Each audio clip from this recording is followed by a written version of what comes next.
Alrighty guys, so here we are, beautiful day. So we're on the Dudney Trail, guys. The famous Dudney Trail. There's a lot to the Dudney Trail. Today we're following the Dudney Trail almost verbatim. Edgar Dudney, guys, and Walter Moberly were contracted by Governor Douglas of the colony of British Columbia to build a road from Hope to the Wild Horse Gold Rush in the East Kootenays. 1860, construction on the trail began. When you're leaving Hope, you'll pass by something called the Engineers Road. That Engineers Road, that's one of the first chunks, and it was built as part of the Dudney Trail, basically. And there's a whole few reasons why they built the Dudney Trail. One of the main reasons, guys, was that they were worried about Americans, because Americans kept coming up here, and you'll see when we get over to, like, Salmo, Erie area, there's lots of American names for towns. Puerto Rico, Erie, Jersey. So there was a big American influence in the whole boundary region, all the way from basically Hope all the way across the entire boundary, guys. And when I say boundary, I'm talking like right at 49, guys. The Oregon Treaty of 1846, that made the 49th parallel the border between what was at the time Britain and what is now Canada and the US. And the idea of the Dudney Trail was they wanted to prevent the Americans from having an incursion into Canada and annexing Canada, because there was talk on the American side for the longest time of, oh, there's all these minerals here, there's all these Americans here. A lot of the towns had a very American vibe to them, minus, the guns and the violence. We weren't as violent, although Erie, Salmo, and Weimar were very, very violent towns. Basically, the Dudney Trail was built to repel Americans, right? Because they had their own trade routes through the boundary, right? And like I said, there was a huge population of them. The Dudney Trail kind of has two chunks. British Columbia has a thing. I'm sure there in other parts of the world, you guys can comment wherever you're from. I imagine California, maybe somewhere in South America as well. They usually build the roads on the old trails, in Canada at least. Like there will be these old bush trails or old fur brigade trails or old pack train trails. The roads, logging roads and highways typically are built right over the old Dudney Trail, guys, or the old trail, right, that the pioneers used to use. So the other thing that kind of it runs parallel to the Dudney Trail and then snakes off on its own and then meets back up with it, is the KVR, guys, the Kettle Valley Railway. That's also very important for repelling Americans. Same thing. You Americans, I must say, you give us a lot of reasons to build infrastructure and set up towns, because the whole reason the KVR was built, the Kettle Valley Railway, was because they were worried about the Americans again. Americans had all these rail lines, and they're building rail lines into Canada, and especially up near Salmo, Erie. Nelson Fort Shepherd Railway, Daniel Corbin, that was his show. Later, James Jerome Hill of the Great Northern bought that, right? That's all American stuff, guys. And Spokane, guys. Spokane was where all the gold went. Lots and lots of fortunes, lots of mansions in Spokane were built off Canadian gold, guys. And same with American businesses. Lots of American businesses, a lot of that gold sitting in Fort Knox. I don't know if you believe it's there or not, but wherever the gold is that the U.S. government keeps in reserve, some of that is Canadian gold, guys. They came up here, they mined a whole bunch of it, sent it back to America, and then used it for, to build America, basically. So between the Dudney Trail and the KVR, we've got quite a bit of infrastructure that's basically, the whole point of it is to repel Americans. Since, America's founding, basically, has tried to, they were fighting Britain, and then they were fighting the natives. It's kind of been a thing for a while, honestly, as a Canadian, and I'd imagine you Canadians feel the same way. We don't even think about it anymore, guys. You get a threat from America, it's like, all right, so this is what, the 40th time? And they were pretty serious back in the day about annexation, guys. They got to the point where, there was the Rock Creek Rebellion, Governor Douglas, because basically York Creek was the original name. A couple American prospectors, they were wandering up Rock Creek and they found gold, and then they staked a bunch of claims, and then the Americans were like, well, you know what, maybe we're going to take this part. We like this part, so maybe we'll take it.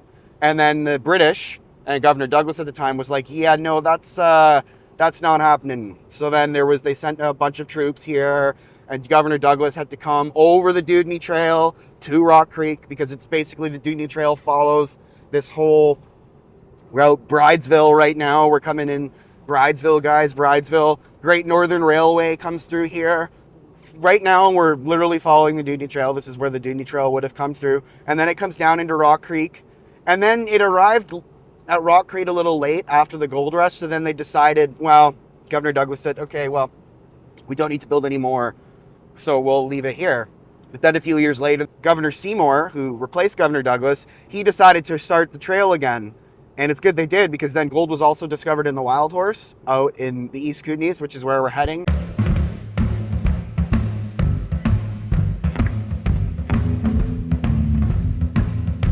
Okay, so we're coming for the turnoff here. This is Christina Lake. So we've just gone through Grand Forks Valley. Like I said, Dewdney Trail, guys.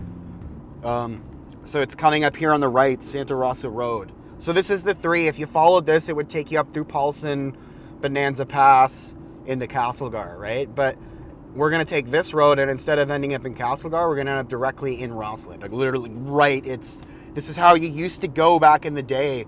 This is how you used to go to Rossland from here before the Crow's Nest, because this highway didn't always exist. In fact, Bill Barley even said, like, it's incredible when you look at it that this road was even built, like the 3, because at the time when he was a kid, they didn't even, Bill Barley was like, oh, we didn't even think you could build a highway through there. The Santa Rosa Cascade Highway, that was the way, right? That was how you got to Rossland.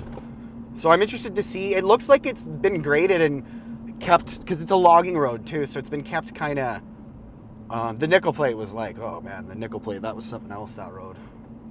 34 kilometers to Santa Rosa Creek. When you're doing the Cascade Highway, guys, there's 3 sides. There's the Cascade side, which is basically the town of Cascade. There's the Santa Rosa, like in the valley, like the Big Sheep Creek Valley.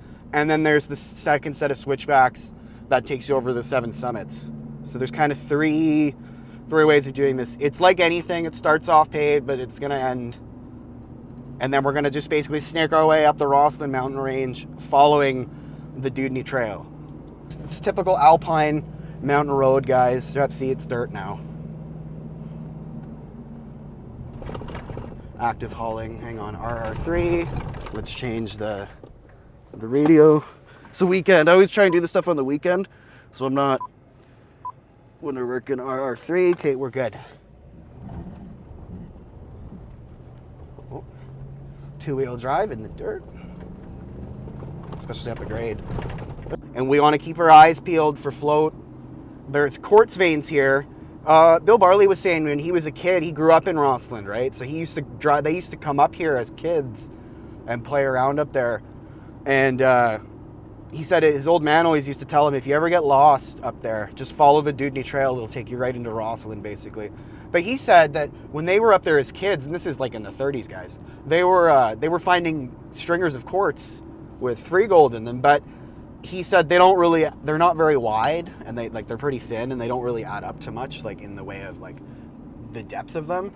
So he's like, it's kind of a cool thing just to like note, but it's not a viable mine. These old power lines, guys, these would be the old West Kootenay Power and Lights power lines coming from, Trail Rossland area, like the whole dam complex, like the Bonington Falls area, to Greenwood, because they used to supply power to Greenwood and Granby Smelter and stuff and all those places. So there's not really much gold along here, guys, in these mountains.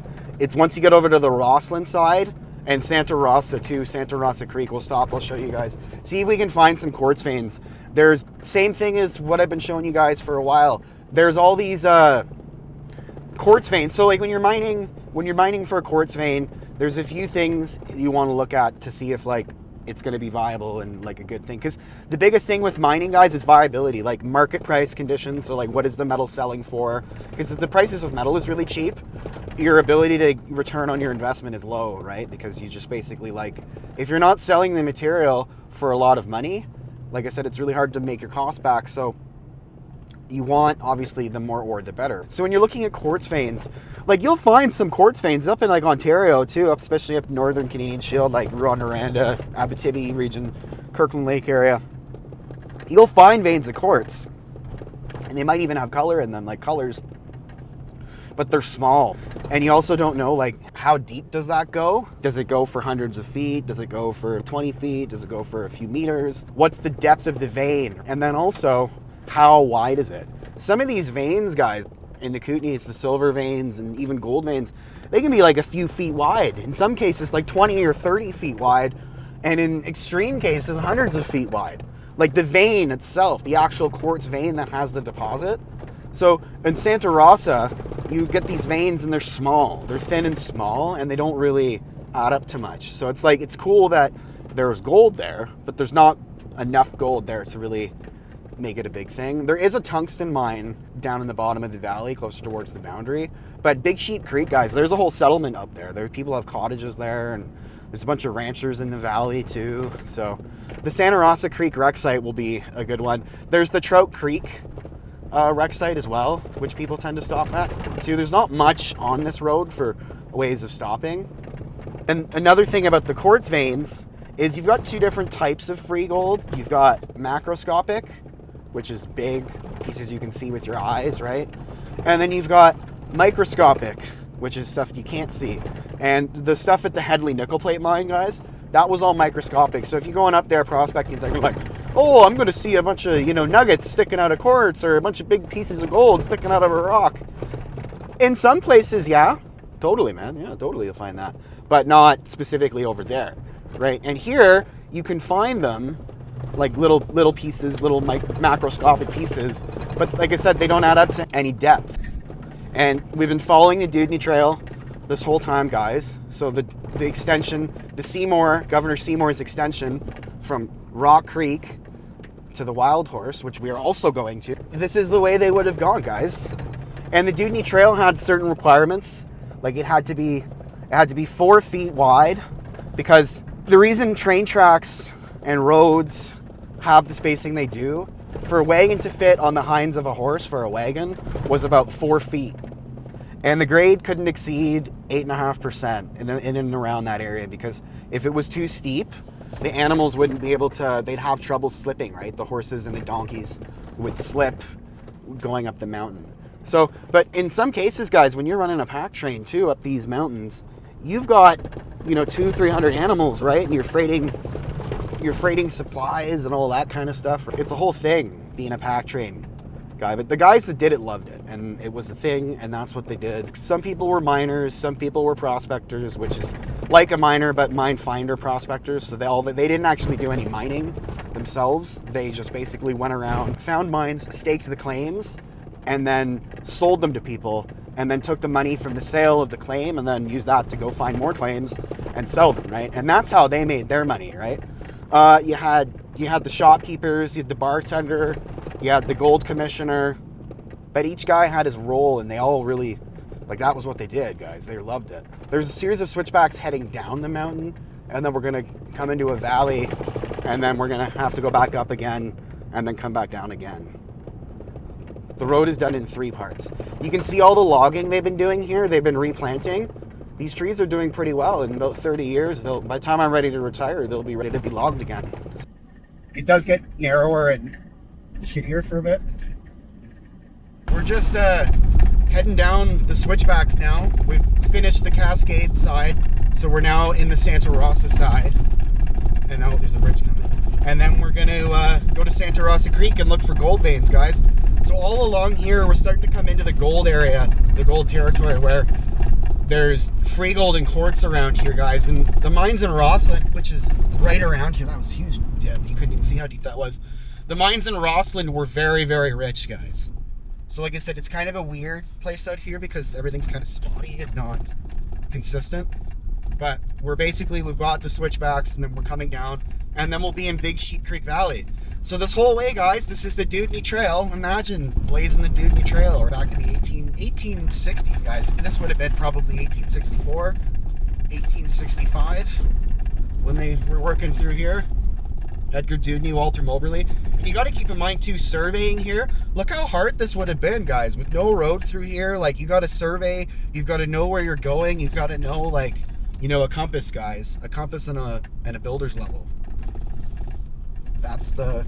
And a transit as well. That's what you would have used. You would have had a transit for sighting your vertical, your elevations, your horizontal measurements as well. And then you would have had a builder's level to determine the basic elevations and calculate your distance as well with your stadia lines and stuff. And then you would have had tapes and chains as well. Before that, they would have used tapes and chains. Dudney and Moberly were probably, actually, now that I think about it, using tapes and chains 10-foot lengths, 20-foot lengths, right? You add them up together, and that's how you know how far you're going. Because Walter Moberly was a surveyor, and they had to survey all this, right? Dudney was kind of the foreman.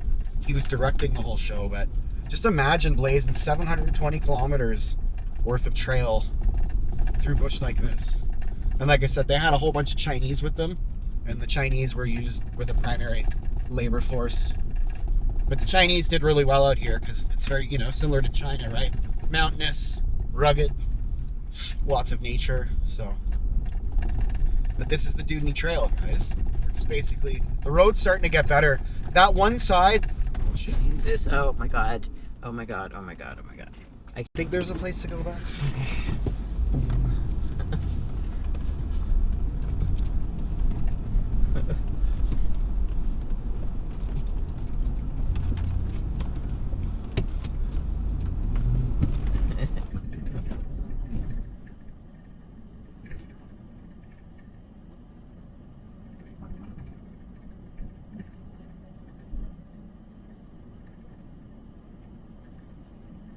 Okay guys, this is Santa Rosa Creek wreck site. It's really pretty here.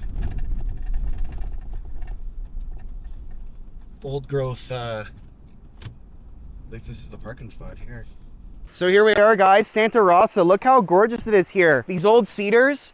So this is part of the rainforest, guys. I was talking about the Incompaplu.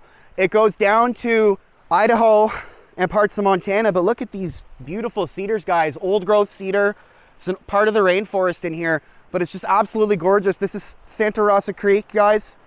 Come here, have a nice picnic, set up a tent. Like, just absolutely spectacular, guys. So this is kind of around where you would find those little quartz veins. So we're just gonna take a walk and see if we can find any outcrops or any rocks that look like they might have stuff in them. Oh yeah, here we go. Starting to shine here. The smells here.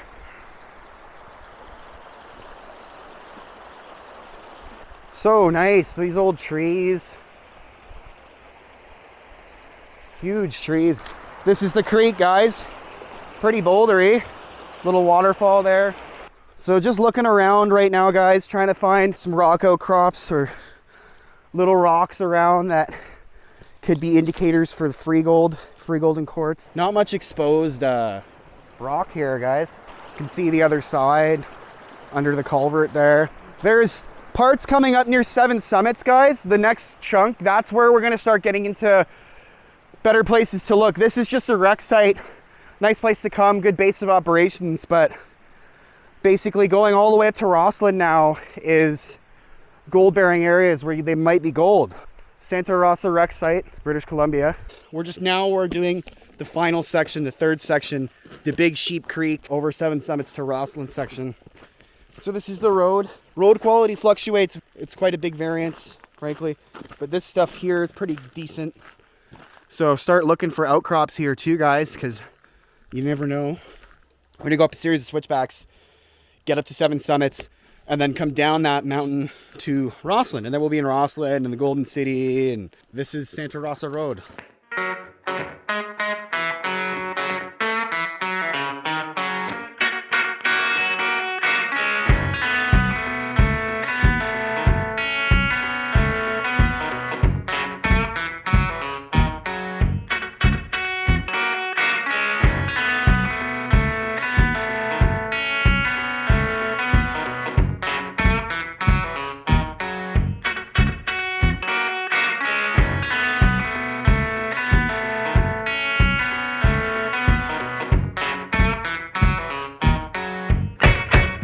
We're in the Big Sheep Creek Valley, basically, guys. So we're heading towards Rossland, through the Rossland Range. We're basically cutting right through the entire Rossland mountain range right now. So we're now in the flats in the valley, just near Big Sheep Creek. Left Santa Rosa, so it's kind of exciting, but frankly, Rossland area for gold is more exciting. Like I said, Santa Rosa doesn't really amount to much, guys, honestly.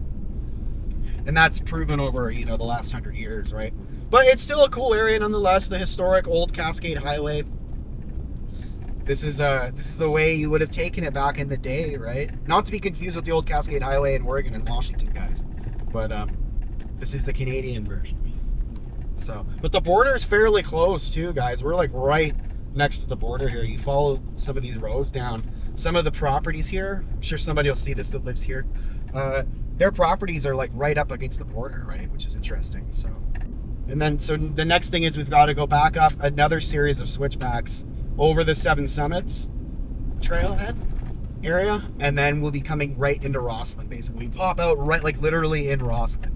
This was the old road to get to Rossland before the three, and like we've seen the three, right? Bonanza Pass, McRae Creek, to Castlegar, right? But that highway didn't always exist, guys. And like I said, Bill Barley, when you listen to him talk about it, when they were kids, that highway didn't exist, and they didn't even think it was possible to build a highway through there. So this was the road that you had to take to get to Rossland. Just to note, I wouldn't drive this without a 4x4 at all. I wouldn't even consider it, just because you're going to have problems when you run into Cascade. You got a whole bunch of switchbacks in the Cascade FSR that you've got to either go up or down depending on which way you choose to drive it. So yeah, it's narrow, there's rocks everywhere, there's trees almost basically blocking the road. Thank you to whoever cut those trees, by the way, with the chainsaw. You're the hero of the bush up here. And yeah, so anyways, guys, we're just about to come into Rossland. We've got 2.2 kilometers until we turn left and we meet with the 22. But in and around here is prime gold territory, guys. One of the things about the Dewdney Trail, they went past these huge ore deposits. This was one of the huge ore deposits they went past, basically.